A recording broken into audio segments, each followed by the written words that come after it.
roadside to Islam. It was a dream, but now, alhamdulillah, it's a reality. There's a brother that I knew him before Islam. He's from South London just like me. He went to the same secondary school as me, and he was 1 year younger than me. Before the deen, he was a pretty bad individual, had a bit of street cred, known to do bad things. All praise to Allah subhanahu wa ta'ala. Allah guided him to Islam. And I remember when I heard the news that he became a Muslim, I was happy to hear this. But due to the circumstances and what I was doing in my life at that time, I wasn't able to speak to the brother.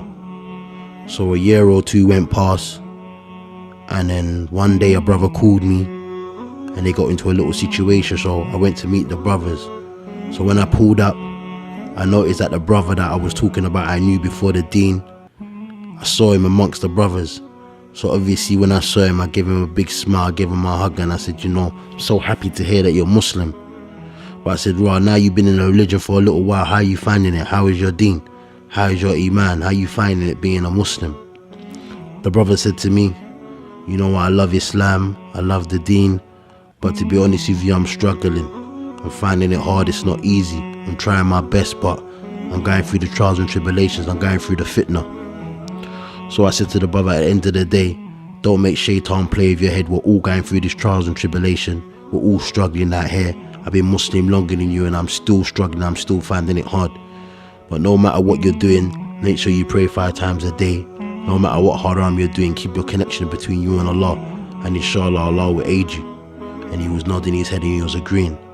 Me and the brother, we spoke for about 45 minutes, then I had to leave, so I gave the brother my number and I said, if anything, just holler at me, we'll talk over the phone inshallah. Anyway, a few months went by. I got a phone call one morning, a brother called me. He's like, Salaam alaikum. I'm like, wa alaikum salam. I'm like, what's happening, Aki, you alright? He's like, Raj, didn't you hear what happened last night? I'm like, no, what? Tell me what happened last night. He goes, oh, the brothers went out. Couple of the brothers, couple other people went out. And that brother that I'm talking about now got into a little situation in a nightclub. And cut a long story short, someone pulled out a gun and shot him in his head. So I was like, subhanallah, is he okay? Is he in hospital? Like, what hospital is he in so I can go and see him? He's like, nah, Aki, the brother passed away. So I said, where did he pass away? In a nightclub? He said, yeah, he passed away in a nightclub. Now, why am I telling you this story? The reason I'm telling you this story is for you to think about your life. You plan, but Allah subhanahu wa ta'ala is the best of planners. Many of us think we've got time. Many of us think that, you know, I'm going to practice later on in my life. I'm going to enjoy my youth, and then inshallah when I get older I'm going to take my deen serious. But who's told you that you got a contract that you're going to live to see a certain age? Who can even prove to you that you're going to live to see even tomorrow? So as a Muslim, we need to think and be careful and realize our purpose of life. Another thing we have to remember is that, subhanallah, I'm sitting here doing this reminder today, 4 years on, and wallahi, I completely forgot about the brother, and nobody don't talk about him. So there's another thing that we need to think about. You could be the man today, everyone knows you, everyone's phoning your phone, but once you pass away, life goes on, people move on. So you need to think about your life.